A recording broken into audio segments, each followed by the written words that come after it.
message sur le but de l'Église. Hein, vous vous rappelez, on avait parlé surtout au premier message de les 10 vérités sur l'Église, et pour qu'on puisse vraiment comprendre quel est le but, le sens de l'Église bibliquement, ce qui est écrit dans la parole de Dieu. Et donc on avait commencé quand même à examiner plusieurs types d'églises différentes pour qu'on puisse jeter un œil sur ça et qu'on puisse voir que l'église ne doit pas être une église où le client est roi comme dans un restaurant, où elle ne doit pas être non plus trop light pour enlever des choses de la parole de Dieu. Et aujourd'hui, on va voir d'autres choses, une autre église qu'on pourrait, elle n'existe pas, mais elle pourrait être comme ça, et elle existe en quelque sorte de la façon qu'on appelle des églises où le client est roi. C'est des églises qui se disent, entre guillemets, être chrétiennes, mais c'est le client qui est roi, et ce n'est plus Dieu qui est le roi dans ce lieu-là, qui est appelé une église chrétienne. Donc nous devons veiller à cela, nous devons faire attention. Le but, c'est qu'on puisse regarder cela et puis qu'on puisse faire attention à ne pas tomber dans cela même, puisque nous sommes gouvernés et puisque nous sommes guidés par la parole de Dieu, par Jésus-Christ même, par notre Dieu. Et donc j'avais un petit peu un dilemme pour faire deux messages ou un message aujourd'hui. Le titre du message, c'est « Église anarchiste ». Hein, vous comprenez ce que c'est le mot anarchiste. Donc il y a des églises qui pourraient, en les regardant, leur façon de marcher ou de marcher avec Dieu, de vivre l'évangile, on pourrait dire c'est vraiment une église, plus qu'une église chrétienne, une église anarchiste. Mais nous devons veiller à cela, parce que dans la parole de Dieu, nous trouvons aussi des cas où le peuple de Dieu aussi s'est éloigné de Dieu, a délaissé de la parole de Dieu et a vécu une certaine anarchie dans sa façon de vivre. Donc dans la première partie, on va voir comment est-ce qu'on arrive à cette anarchie dans l'Église. Pourquoi est-ce qu'on peut arriver à cette anarchie dans l'Église? Et donc c'est parce que tout simplement on peut délaisser la parole de Dieu, et donc par conséquence on est malnutri spirituellement. Et donc on aurait pu mettre un autre message aussi là et dire église anorexique ou malnutrie, qui croit que parce que je délaisse des choses de côté, ou que je m'éloigne de ça, ou je fais un tri dans la parole de Dieu, ou dans ce que Dieu m'enseigne, parce que comme l'anorexie ou les personnes qui veulent absolument maigrir délaissent, n'est-ce pas, de côté certaines choses, mais le corps en lui-même commence à fonctionner d'une façon incorrecte, on tombe malade, et puisqu'on a délaissé la parole de Dieu, on revient à la parole de Dieu, puisqu'on a délaissé la parole de Dieu, et par conséquence, on rentre dans une anarchie. L'anarchie peut s'installer.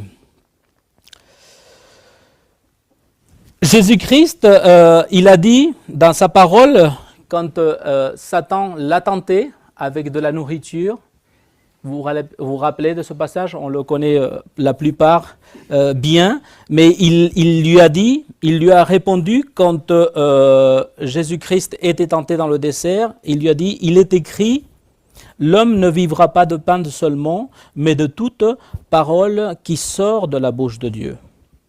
Donc la parole, elle est notre nourriture spirituelle. Et que se passe quand une personne cesse de manger physiquement? On vient de le dire, il devient faible, et même certains organes de notre corps peuvent en souffrir des graves conséquences. Hein. Comme, si je ne me trompe pas, le foie, il est très affecté et ne fonctionne plus correctement, ou le pancréas. Enfin, notre corps suivit une conséquence.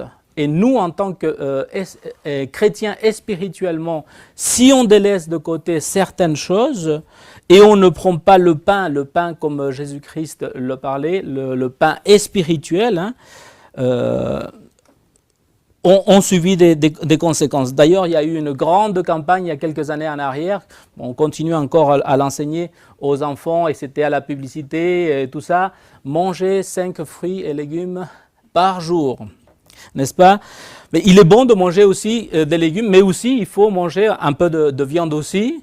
Et aussi, ce qu'on généralement on fait, hein, on enlève la graisse et tout ça, mais le corps a besoin aussi d'un petit peu de graisse aussi. Hein. Pas énormément, il ne faut pas y aller dans les extrêmes, ni d'un côté, ni dans l'autre. Il faut essayer d'apporter, d'être dans l'équilibre. Et dans notre vie spirituelle aussi, nous devons manger toute la parole de Dieu qui est essentielle pour notre vie. Hein, c'est quelque chose qu'on répète souvent, mais il est nécessaire de le répéter comme disait l'apôtre Paul, et de ne pas se fatiguer de nous répéter cela, surtout que nous sommes donc amenés à faire attention dans ces derniers temps à tout ce qui peut nous être partagé comme, entre guillemets, enfermé dans ce qui est le christianisme. Hein?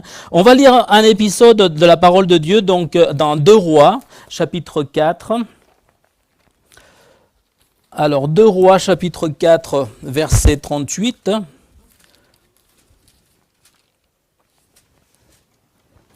Et là, c'était une histoire d'Élisée qui était un prophète de Dieu. Et on voit quelque chose d'intéressant ici qui peut nous aider à mieux comprendre ce que nous sommes en train de partager. Donc, la parole de Dieu dit ainsi, 2 Rois, chapitre 4, verset 38, « Élisée revint à Gilgal, et il avait une femme dans le pays comme... » Pardon. Une famine, voilà, excusez-moi, il y avait une famine dans le pays, c'est ce que nous, par rapport à ce que nous partageons aujourd'hui, comme les fils des prophètes étaient assis devant lui, il dit à son serviteur, mets le grand pot et fais cuire un potager pour les fils des prophètes. Un potage, dis donc... pour les fils de prophètes.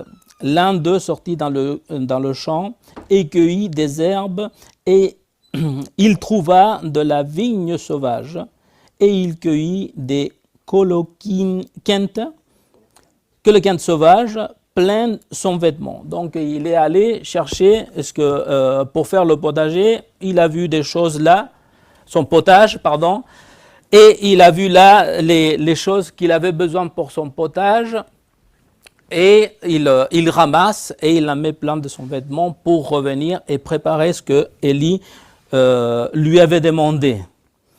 Mais il va se passer quelque chose, c'est que lui, il ne s'est pas rendu compte que cela n'était pas des bons fruits, des bons légumes, on peut dire ça.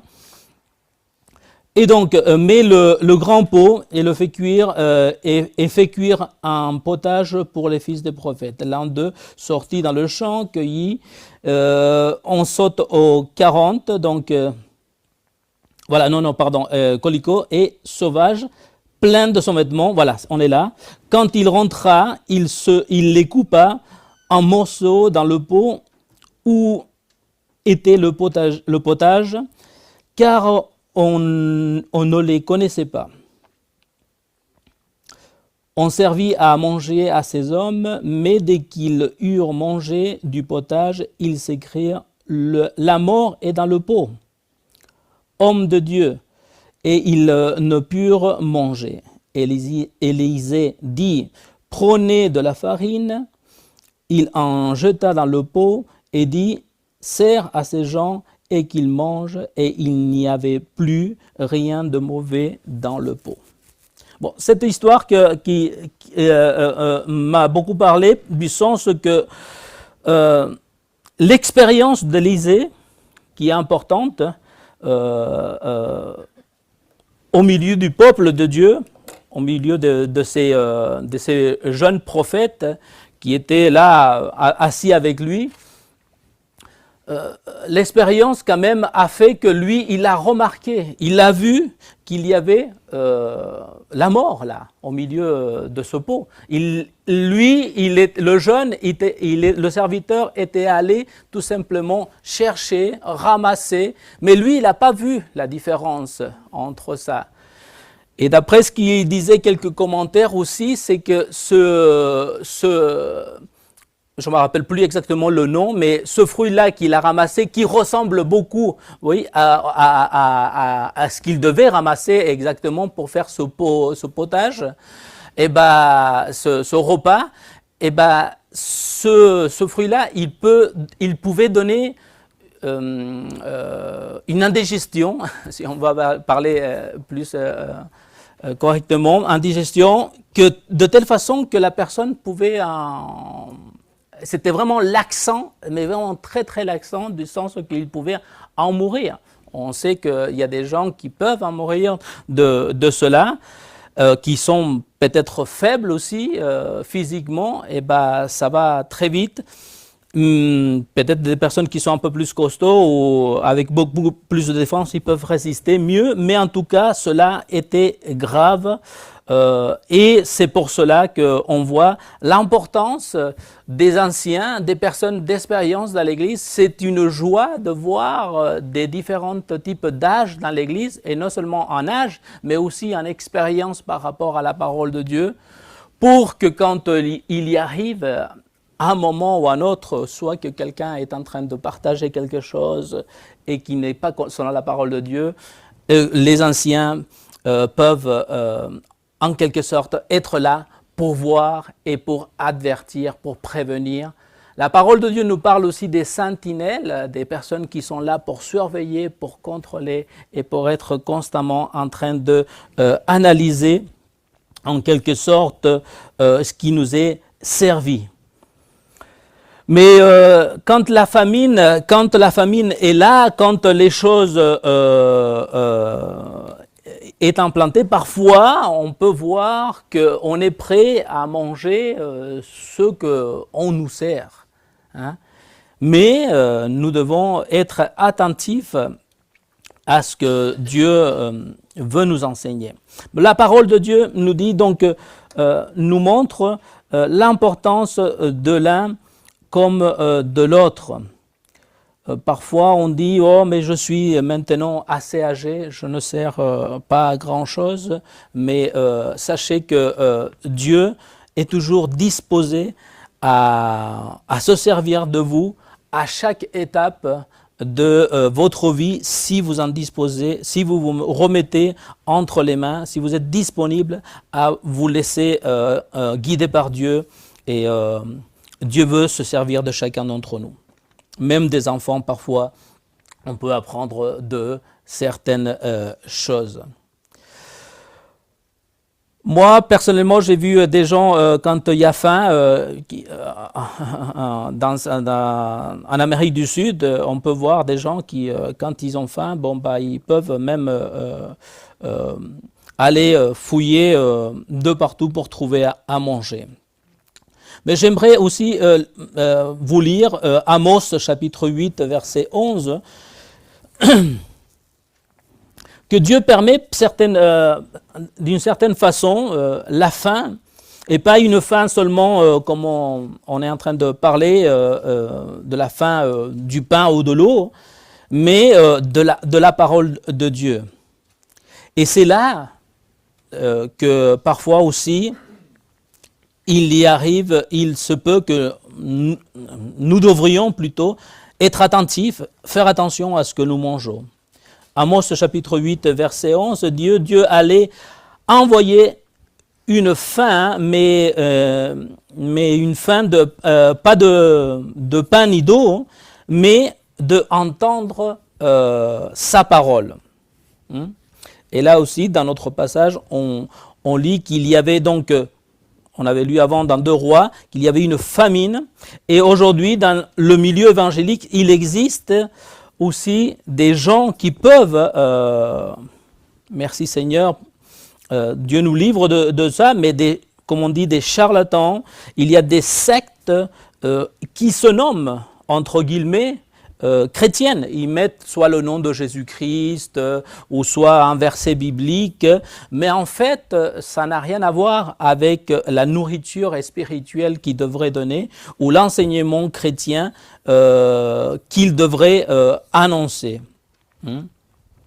On dit beaucoup de choses, tout et n'importe quoi, mais comme il y a une fin d'entendre la parole de Dieu, eh ben, ce qu'il arrive, c'est que on peut tomber dans des lieux qui n'ont rien à voir avec la vérité, qui n'ont rien à voir avec Jésus-Christ en tant que Seigneur et en tant que Dieu. Dans 2 Timothée aussi, Paul dit à Timothée, 2 Timothée chapitre 4, verset 3,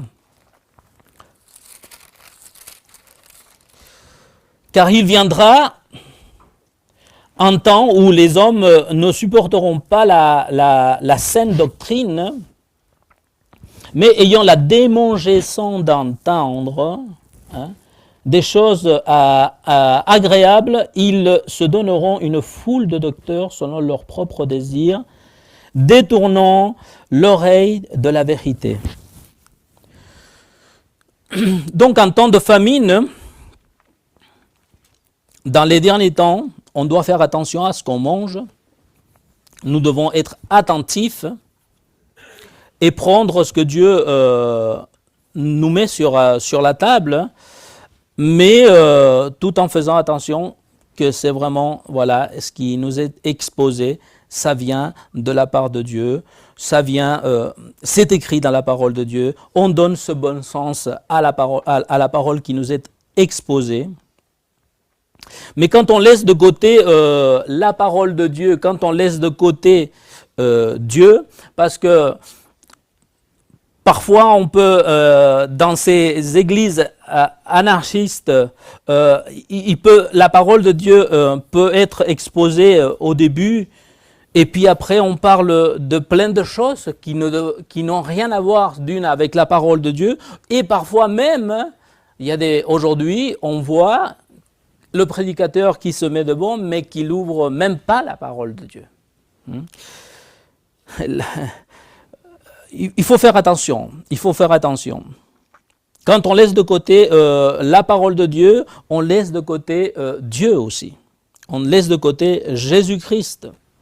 Et on rentre dans une malnutrition spirituelle, une anorexie spirituelle. Osée aussi nous parle. Osée, un petit prophète, donc petit livre, Osée chapitre 4, verset 6. Il nous dit, mon peuple est détruit. Une autre version dit, mon peuple périt. Pourquoi? Parce qu'il lui manque la connaissance. Est-ce que et parce que tu as rejeté la connaissance, je te rejetterai et tu seras dépouillé de mon sacerdoce. Puisque tu as oublié la loi, donc il est précisé que ça parle bien de la parole de Dieu, la loi de ton Dieu, j'oublierai aussi tes enfants. Voilà ce que fait une église qui est donc malnutrie. Il délaisse la parole de Dieu. Et bien sûr, à Dieu, cela ne lui est pas agréable. Et Dieu aime ses enfants. Et par conséquent, il apporte aussi une correction. Parce qu'il les aime, parce qu'il veut qu'ils reviennent à lui. Donc, nous devons veiller donc à ne pas nous éloigner de Dieu. Parce que c'est ce que, de sa parole de Dieu, de bien nous nourrir spirituellement, parce que nous courons le risque de nous affaiblir, d'être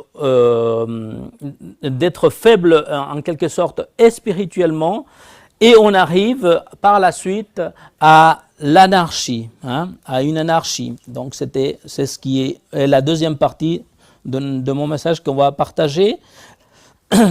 L'anarchie, qu'est-ce que c'est? Je pense que vous avez tous entendu parler plus ou moins de ce que c'est l'anarchie, mais j'ai cherché un petit peu aussi sur le dictionnaire, et l'anarchie est une philosophie politique qui présente une vision d'une société humaine sans hiérarchie. On a vu dans toute la première partie comment on a pu chanter Dieu, comment on a pu louer Dieu, comment on a pu prier plus les uns aux autres à Dieu, et en lui disant qu'il est notre Dieu, notre Maître, notre Seigneur, à travers les chants et à travers les prières. Donc, nous, en tant que chrétiens, nous avons quelqu'un qui nous gouverne. Donc, mais cette philosophie-là fait que eux, ils veulent être sans aucune hiérarchie. C'est-à-dire qu'il n'y a pas de commandement à bord de leur vie, ou de leur pays, ou de leur mouvement. Mais nous savons que nous avons un commandant, un chef, si on peut dire ça, un seigneur, un père qui veut ce qui est de mieux pour nous, qui est Jésus-Christ. Jésus-Christ. Nous, en tant que, pas moi, mais en tant qu'habitants dans ce pays de la France, on est habitué à entendre la devise de la France, liberté, égalité et fraternité. Et par conséquent, le peuple français n'aime pas trop être gouverné en quelque sorte, il aime faire ce qu'il veut. Mais quand nous venons à Jésus-Christ, Dieu veut quand même en quelque sorte gouverner notre vie, mais pour notre bien. Pas d'une sens à obliger à qu'on fasse, parce que Dieu n'oblige à personne à rien, mais Dieu veut par conséquent qu'on vive mieux dans ce monde, et il nous laisse ses instructions, ses commandements, sa parole, et il nous dit plusieurs fois dans la parole de Dieu, on le voit, que si nous vivons sous ses commandements, eh ben, nous sommes véritablement ses disciples. Si nous disons l'aimer, nous allons vouloir obéir à sa parole. Mais si on regarde bien, tout cela est pour notre bien. Et pour notre bien, pour que nous puissions être mieux en communion ou en fraternité, vivre mieux avec notre prochain, celui qui nous entoure.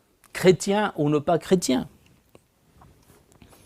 J'ai trouvé aussi dans les synonymes de l'anarchie, j'ai été étonné, c'est pour ça que je vous le dis aussi, mais bon voilà, c'est ce qu'il dit, synonyme de l'anarchie, j'ai appuyé là-dessus, et il dit agitation, chaos, confusion, gâchis et désordre. C'est ce qui apporte donc l'anarchie. C'est-à-dire que les anarchistes croient que cela va leur apporter de la liberté. En vérité, ce qui leur apporte, c'est un désordre total. On le voit très bien dans toutes les institutions, ça je l'ai parlé beaucoup avec mes enfants, il y aura des règles à respecter. C'est pour le bien de tous. Un pays sans règles, sans police, c'est une vraie anarchie. Et c'est un chaos et c'est un désordre absolu.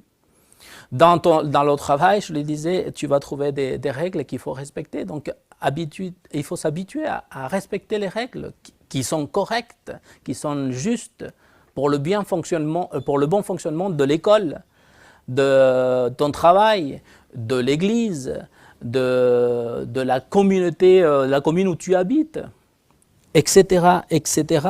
Et bien sûr, cela apporte de l'ordre, et c'est par conséquent que Dieu aussi nous demande de respecter des règles qu'il nous a laissées dans sa parole pour que nous vivons par elles. Allons dans Juge chapitre 17.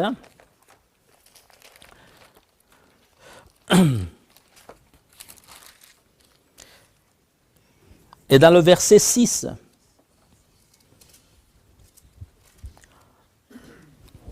Juge 17, verset 6, « En ce temps-là, il n'y avait point de roi en Israël, chacun faisait ce que lui semblait bon. » Hein?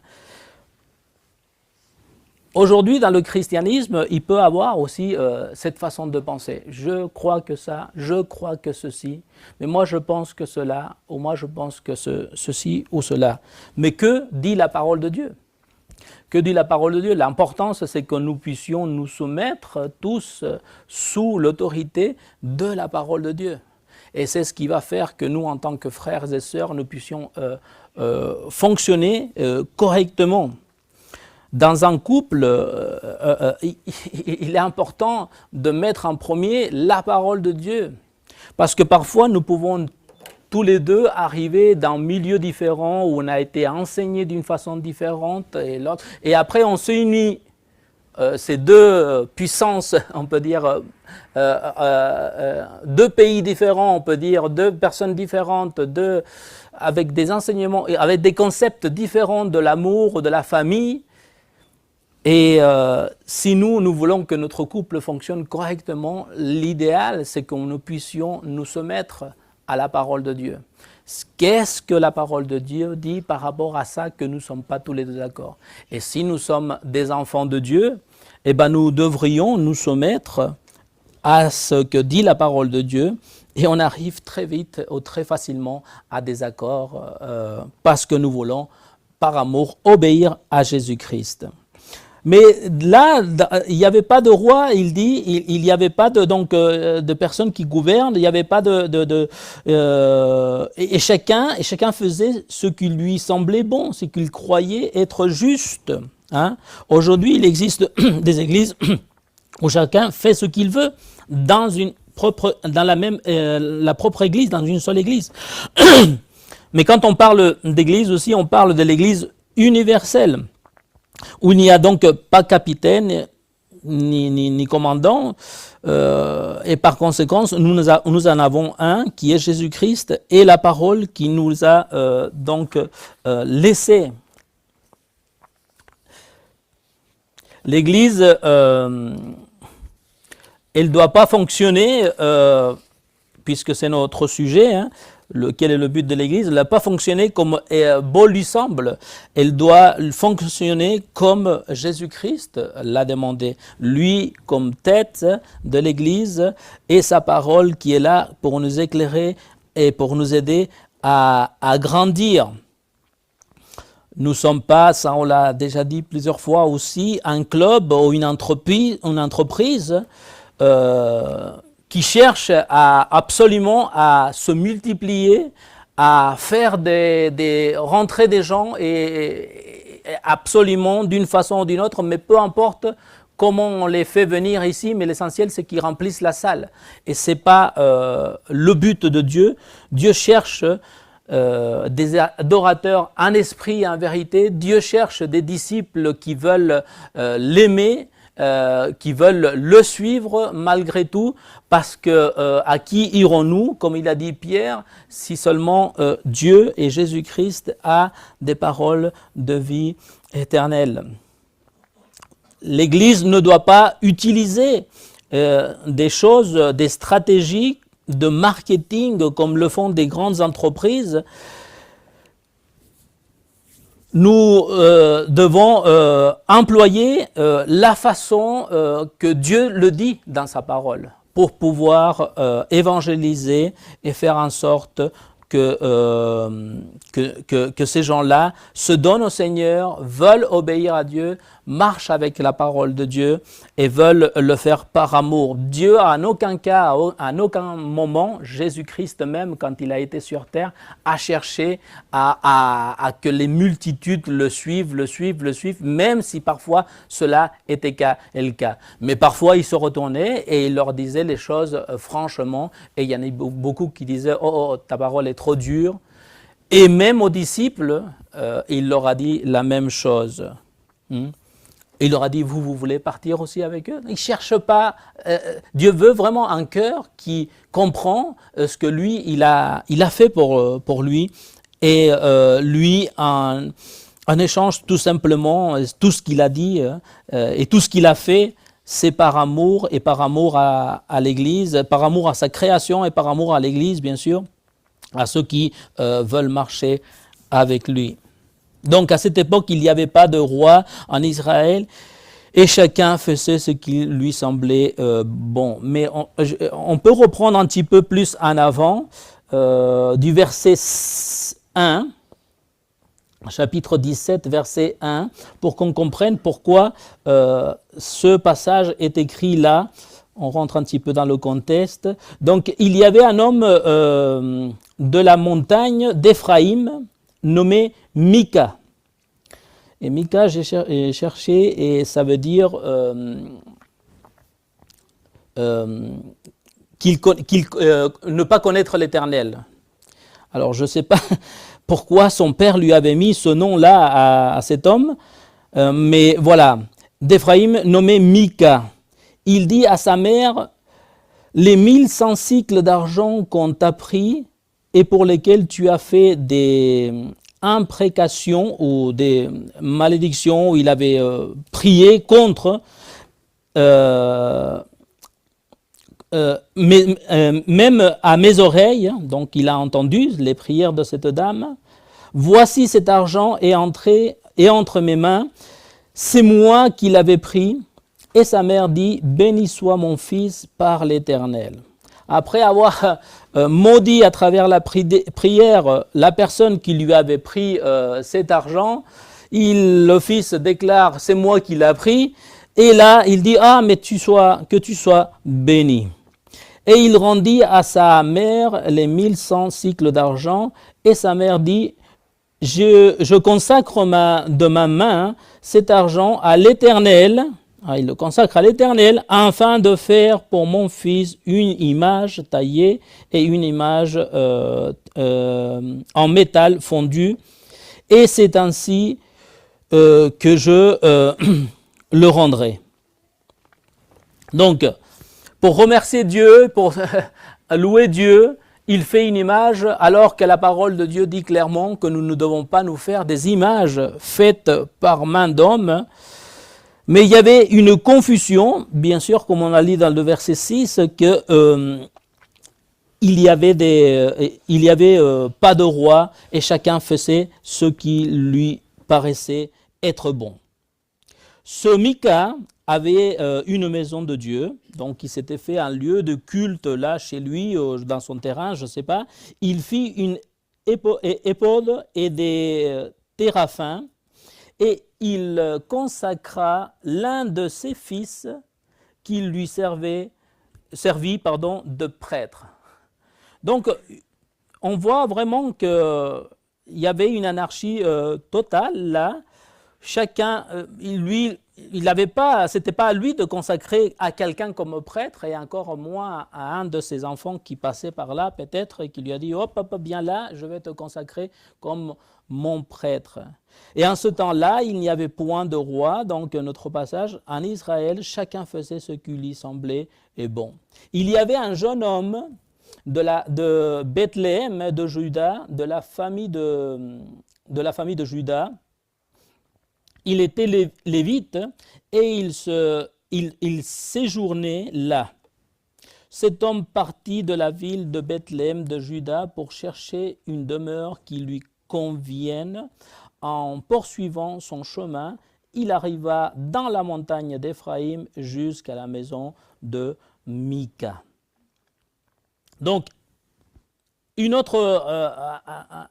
serviteur de Dieu qui était là, qui pareil, il était perdu, qui cherchait où adorer alors que Dieu lui avait dit où est-ce qu'il fallait qu'il le fasse. Ce jeune, il trouve Mika, et Mika lui dit « D'où viens-tu » Il lui répondit « Je suis lévite de Bethléem, de Juda, et je voyage pour chercher une demeure qui me convienne. » Mika lui dit « Reste avec moi, Tu me serviras de père et de prêtre, et je te donnerai 10 cycles d'argent par année, les vêtements dont tu auras besoin et ton entretien. Et le Lévite entra, il se décida ainsi à rester avec cet homme qui regarda le jeune homme comme l'un de ses fils. Mika consacra le Lévite, lui, il consacre le Lévite, et ce jeune homme lui servit de prêtre et demeura dans sa maison. Et Mika dit, maintenant je sais que l'Éternel me fera du bien, puisque j'ai ce Lévite pour prêtre. Donc, Dieu avait ordonné, avait expliqué comment se devait se faire, comment se devaient faire ces consacrations et comment devaient se faire les choses. Et lui, il décide de le faire à sa façon, bien sûr, comme le verset 6 nous le dit, il n'y avait point de roi en Israël et chacun faisait ce qu'il voulait. Ce qu'il voulait. Voilà donc ce passage. Jésus a dit, je suis le chemin, la vérité et la vie. Et ça, c'est pas du relativisme, c'est des absolus. Jésus-Christ n'a pas dit je suis un chemin, ou un des chemins. Il a dit je suis le chemin. Hein?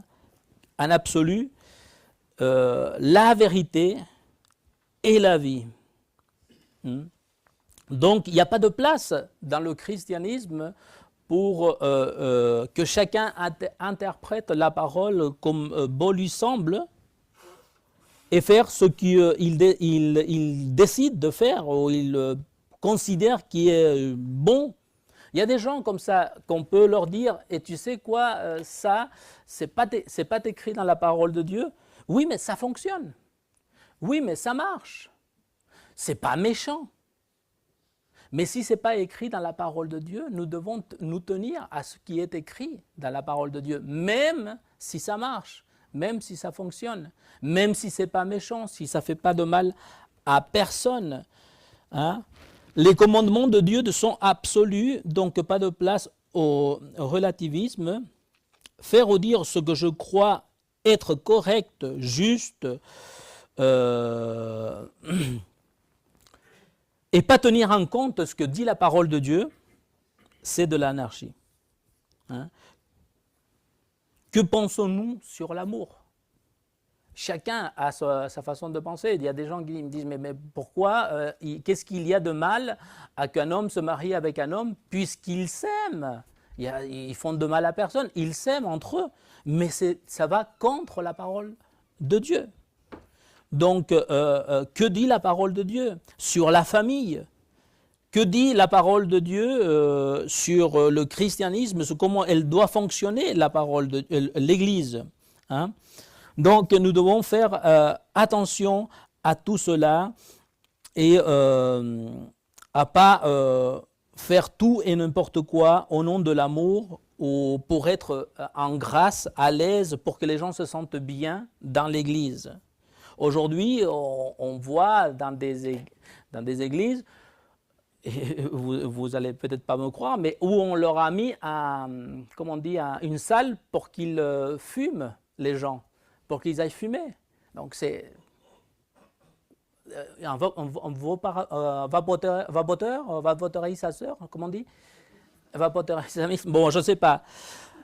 Il y a d'autres choses, où il y a d'autres églises où la cuisine est un vrai bar avec tout type d'alcool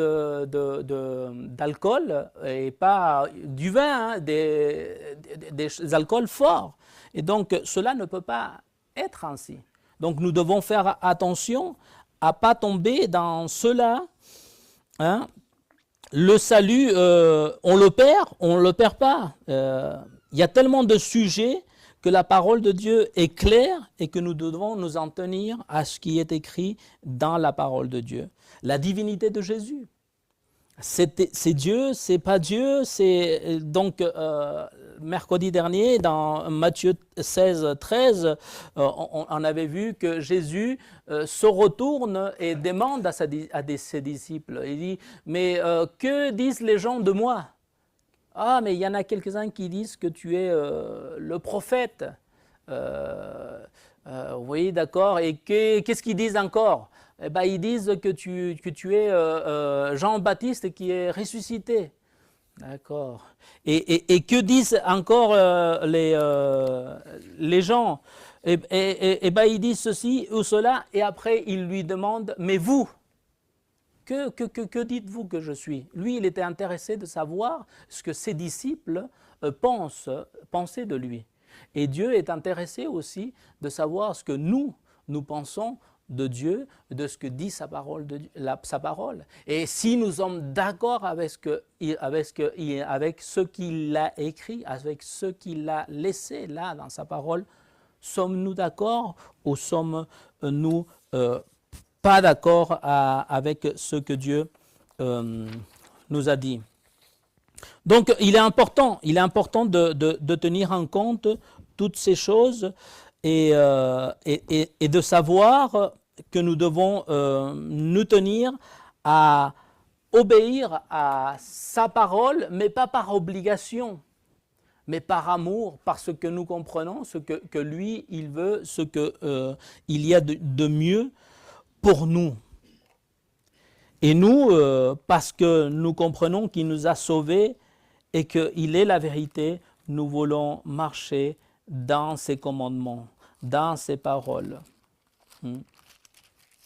On peut lire encore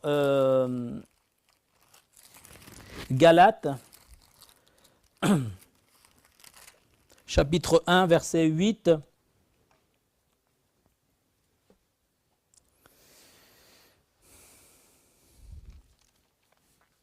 Il dit, mais si nous-mêmes, si un ange du ciel annonça un évangile s'écartant de celui que nous vous avons prêché, qu'il soit anathème. C'est fort. Anathème, ça veut dire maudit. Nous l'avons dit précédemment, et je le répète à cette heure. Donc, il l'avait déjà dit plusieurs fois, comme parfois nous l'entendons le dire une fois, deux fois ici, mais c'est important de le répéter. Nous l'avons dit précédemment, je le répète à cette heure, si quelqu'un vous annonce un évangile s'écartant de celui que vous avez reçu, qu'il soit anathème. Voilà. Donc, que Dieu nous aide et nous garde de ne pas tomber dans une des églises que nous avons été en train d'analyser ces derniers temps ensemble. Prions.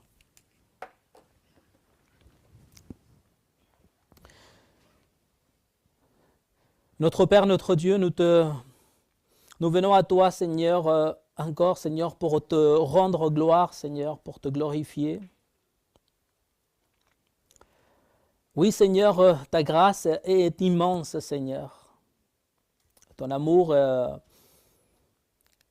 est incompréhensible, Seigneur. Oh Père Céleste, oui, parce que qui donne son Fils pour quelqu'un, Seigneur, de pécheur? Mais toi, tu l'as fait pour nous. Et nous te disons merci. Merci Père Céleste, et merci Seigneur Jésus pour avoir donné ta vie volontairement pour chacun d'entre nous. Seigneur, merci Seigneur de nous garder, de demeurer Seigneur attachés fermement Seigneur à ta parole, à tes commandements, à ce que tu nous conseilles Seigneur. Et Seigneur, délivre-nous d'être une église anarchiste, Seigneur, qui fait ce qu'il beau lui semble, Seigneur, parce qu'il n'a pas de roi ni de gouverneur, Seigneur, mais nous avons, Seigneur, un maître et sauveur. Cette devise, Seigneur, qu'ils ont ce mouvement, les anarchistes, ni maître ni Dieu, nous en avons un, Seigneur, qui est Jésus-Christ. Et nous avons ta parole pour nous aider à marcher sur cette terre, Seigneur, dans ta volonté et en amour, Seigneur, et en obéissance, Seigneur, envers toi. Aide-nous dans nos faiblesses, Seigneur. Nous reconnaissons que nous avons besoin de toi, Seigneur, en tout temps. Et nous savons que tu es avec nous et nous savons que tu veux nous aider dans nos faiblesses. Père, merci. Au nom de Jésus-Christ. Amen.